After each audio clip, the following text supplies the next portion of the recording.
Welcome back, everybody. It's been the weekend, I guess, now, and you may have seen my last video. We talked about siblings, and I hope that one has brought some levity, some humor, some fun, and also maybe just a little bit of a better perspective and a respect for our brothers and sisters and working together. And so we're going to continue our series, and we're going to kind of move into just looking at some heroes of the Bible, as we've been doing.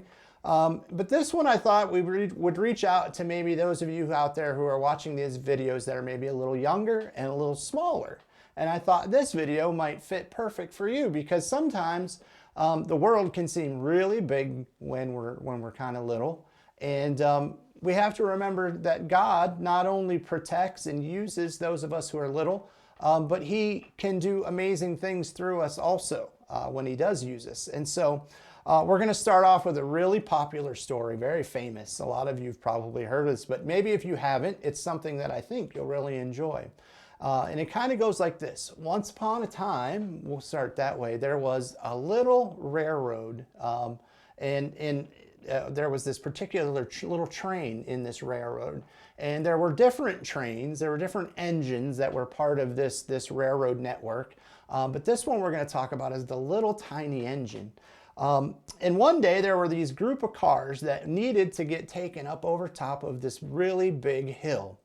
And they would kind of ask the bigger engines, can you take us up over the hill? And the bigger engines were like, nope, we can't do it. That's way too far for us to take you, or that's too high. I don't have enough power to get you up over there. And they just kept coming up with excuses and excuses. Every big engine, every big strong engine would make an excuse of why they couldn't take the cars over top of this hill.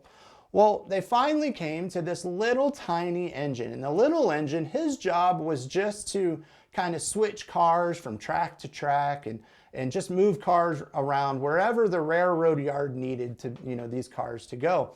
And they asked the little engine, can you take us over the hill? And that little engine said, I'll take you over the hill. And he hooked up to all those cars and he started off on the way and he gets to the hill and everyone is kind of watching. All the big engines are watching, thinking there's no way this little engine's even going to be able to move the cars first. And he starts to go up the hill and he starts pulling and he starts pulling. And the whole time he's doing this, the little engine is thinking to himself, I think I can. I think I can. And he's moving the cars and he's moving the cars and the engines are the big engines are watching and they're going, he's moving those. I can't believe it. But there's no way he's ever going to get them up to the top of that hill. And the whole time that little engine is saying, I think I can. I think I can. I think I can. And he's getting a rhythm and he's moving and he's not going real fast, but he's moving those cars all the way up the hill. In fact, he gets them all the way to the top. And as he gets to the top, he realizes that he's over the hardest part and he's starting on the way down the hill. And when he starts on the way down the hill, that little engine says to himself, I thought I could, I thought I could, I thought I could. And I just thought that was such a perfect way to look at some of the things that we're going to face in our lives and definitely what we're facing right now. We have to remember that we can do this. We can make it through this time of staying inside and making sure that we obey our parents. We can do the challenges that our teachers give us when there's homework assignments, even though we're kind of learning these things online, or maybe our preschool's closed now and we're not able to go see our friends, but we can get through this because we can do what the little engine did. And just remember that I think I can. I think I can. And before you know it, you'll be over the top of the hill. We'll all be kind of through this and we'll be saying to ourselves, I thought I could, I thought I could. And that'll be a great celebration when we're able to do that. And I wanted to look at another really interesting perspective of somebody maybe who wasn't real big, but did amazing things like that little engine. In this case, this is a gentleman by the name of Willie Keeler. Now, Willie Keeler is an interesting guy. A lot of people don't know who Willie Keeler is, or maybe they do, I don't know, but you may not. And so Willie Keeler was a professional baseball player. Now, Willie Keeler was only 5 feet 4 inches tall, so he is not very tall. To give you an idea, LeBron James would be 1.5 feet taller than Willie Keeler. So huge compared to Willie Keeler. Willie Keeler could probably run between his legs, to be honest, real close. Definitely underneath Shaquille O'Neal's legs, if you remember that name. He could definitely do that. But Willie Keeler, while he played professional baseball, actually had a career where he batted .341, which is an unbelievably good batting average. He also had 2,932 hits. He had 33 home runs, and he stole 495 bases while he played. Now, I don't know if those numbers mean a lot to you, but as a sports kind of junkie or a sports fanatic, the way that I am, I understand that that is an extremely good batting average. While he didn't have a lot of home runs, he stole a lot of bases, and he had a ton of hits. He even drove in 810 runs. So Willie Keeler did some amazing things, so much so that Willie Keeler is now the shortest player to ever make it into the Pro Baseball Hall of Fame. So think about that. Willie Keeler, in his entire life, people said, you're too small, you're never going to make it, you're not tall enough, you're not big enough, you're not strong enough, you're not fast enough. But Willie Keeler did all of those things, or took all of that advice and turned it into a Hall of Fame career, right? He took all of that you can't do, and he said, I can do, just like that little engine, and he thought he could and did it all the way till he got to the Hall of Fame.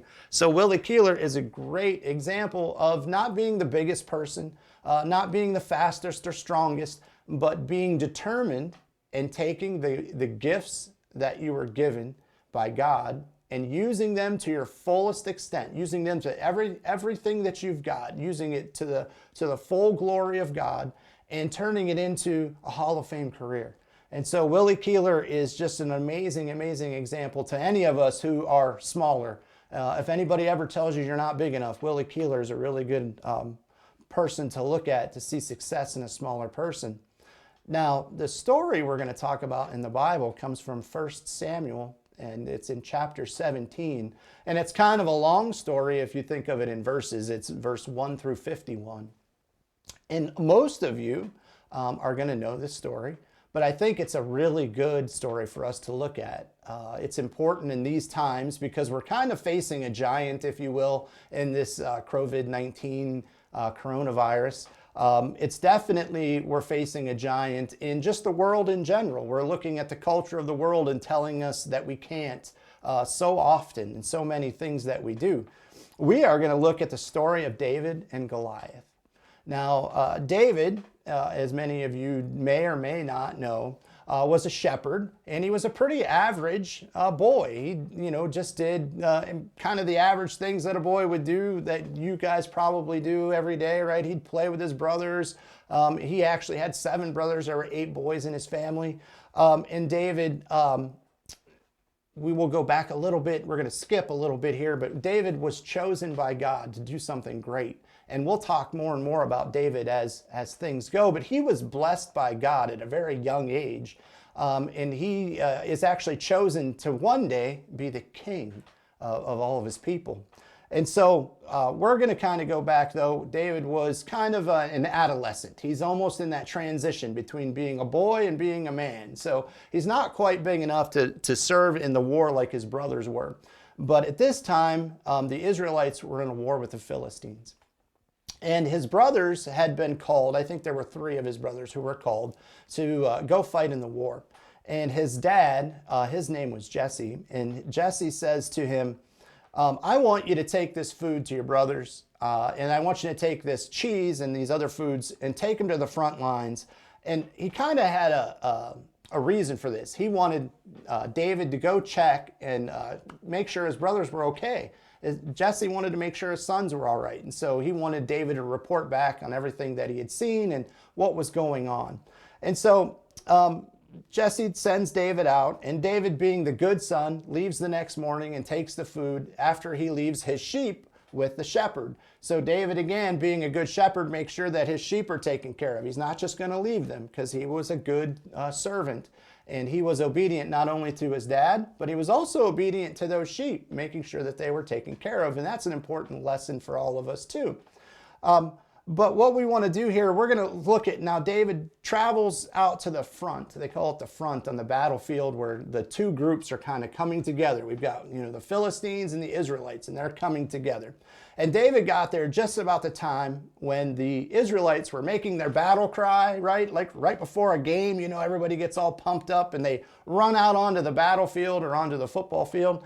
And they're making all this noise, and when they kind of run out, they should be fired up and they should be really pumped up for battle.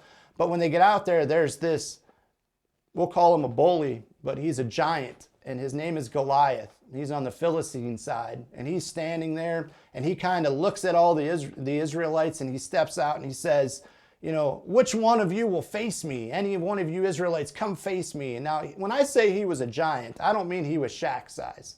Shaquille O'Neal was big. He's 7 foot tall. But Goliath was 2 feet taller than that.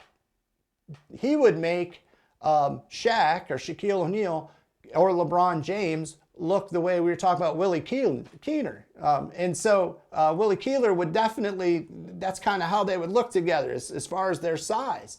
And so Goliath was huge, probably bigger than a doorway. Whenever you're walking through the door, and you look up in that doorway, he wouldn't even fit under that doorway. In fact, he'd probably hit your ceiling in your house. Most of you probably have 8-foot ceilings. His head would go up through that ceiling. So imagine how big he was, almost as tall as a basketball hoop. And so Goliath was huge. And the Israelites, they were afraid of him. And in fact, they were so afraid they ran, and they kind of ran and hid. They literally ran away from him. There was not one man that would challenge Goliath, not even the king. And certainly they wouldn't want the king to go out and face him. And the king's name was Saul. And so Saul was kind of upset, like any king would be, because he knew that they were in trouble. They weren't going to be able to beat these Philistines because they had this Goliath and this hero that they knew was going to be able to do battle, and there was no man that could take him on, let alone group of men. The group of men couldn't take him on. He was just too big and too strong. He was a literal giant. And so everyone thought, there's no way we can do this, except for one person. David, when he saw this, was very upset. He couldn't understand why the men of Israel had run away, because David knew something, or was remembering something that we all have to constantly remember. God was with the Israelites. God was with them, but yet they were still scared and they were afraid. And that's very similar to some of the things that we're seeing now. We see these things maybe at school. We see these things when we hear about problems that are going on in our world. We as Christians can be afraid, but we always have to remember that God is on our side. God is with us. And so, boys and girls, what I'm telling you is, even though you're small, as a young Christian, God is with you. There are going to be many, many things you're going to face. And I want you to face them with the courage that David has. I want you to remember that God is on our side. So David decides to go to King Saul. He comes back, in fact, the next day, and he says to King Saul, we're going to skip a little bit ahead, but he says to King Saul, he says, I am your servant. I want to come out and I want to fight. I want to face Goliath. Now, Saul thought, no, David, you're too small. You can't do this. You're not big enough. You're just a young, he didn't call him a boy, but he said you're just too small. You're too young to go out and face Goliath, who's a seasoned champion, a warrior. You can't do this. And David was persistent in saying that he could do it. And one of the things that David gave as an example, and this is something that we need to remember about David, he was not any ordinary boy. David, while he was a shepherd, had faced a bear and a lion, and both times had overcome them through the power of God through him, because he knew he needed to protect those sheep. And he did whatever it took. And he faced that bear and that lion. In fact, he used his staff and his bare hands, nothing more, to defeat those. And so in saying this to King Saul, he impressed him. And he really made King Saul feel like, I'm going to go do this. I'm not going to take no for an answer. I'm going to go face this Goliath. And so King Saul, being like most kings, he decides, well, Goliath has armor, and he's got a shield, and he's got a spear. He has all these weapons and a sword. He's got all this equipment. You need to go out and wear my equipment. In fact, he tries to put him on, put this armor on him. And if you know armor, it's kind of heavy, and it's, it's everything the king would wear. And David's like, I can't move around in this. There's no way I could fight in this. It's just too heavy, and it's too big, and it's too awkward, and I just don't think I could wear this. And so he decides that that's not at all what he's going to use. So he goes out in his own tunic, like his own outfit. That's all he has. He's got one other thing with him. He decides that he's going to take a slingshot. And so he has a slingshot with him, and David walks down to the creek, and he picks out a few rocks. He finds some good, smooth, round rocks that would work well with his slingshot. And I think he takes 3 rocks. And so he puts those in his pouch, and he goes up, and he's facing Goliath. Now Goliath looks at David and thinks, really, Israelites, this is what you're going to send? You're going to send a boy out here to fight me? Surely this is a joke, And he's laughing at David and making fun of him. And David is saying to the giant, no, we're really going to fight.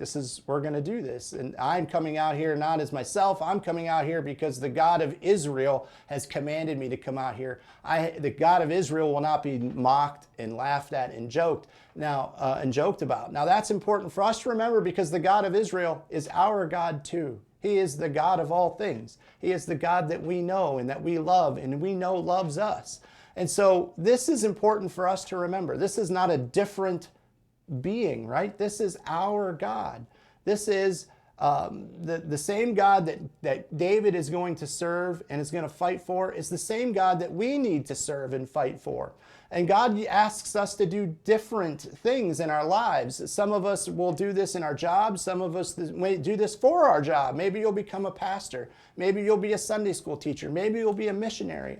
I don't know, but it's exciting for me to watch you as young people start to realize the gifts that God's giving you, and then take those gifts and serve the great God that we have in battle. And when I say battle, I mean the spiritual battle that's going on around us.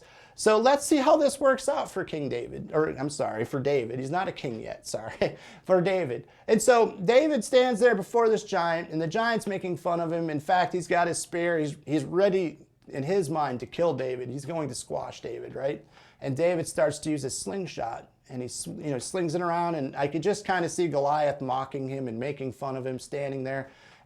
And with one swing of that slingshot, one sling of a stone, David hits Goliath right between the eyes and kills the giant. He defeats the giant. He doesn't even need all of the stones that he put in his pocket. I think that's the coolest thing about the story to me. I always thought that was really neat as a kid, was he doesn't even need all the stones. He only needs one, because that's how our God works. Our God, when he does something, it's perfect and it's right. And when it's in his name, and it's in the way that God has called us to do it, and he is putting us in that battlefield position, our God overcomes, and it works out perfect every time. There is never a mistake that our God ever encounters. And so our God can defeat this giant, and our God can defeat any giant that you ever have to face in your lives. And that is so important for you to remember right now. And it might seem intimidating, and it might seem like you can't overcome the things that are going on in this world with the COVID-19, or maybe the disruption of your schoolwork, or maybe not being able to see your friends, or maybe it's something that you'll encounter later on in your lives. I want you to always remember this story, and remember that if God loves David and can take David and command him and work through him to overcome Goliath the giant, that same God will take you and overcome any giant you will ever face. And so I just want you to always remember that, and I love you, and can't wait to see you in church soon.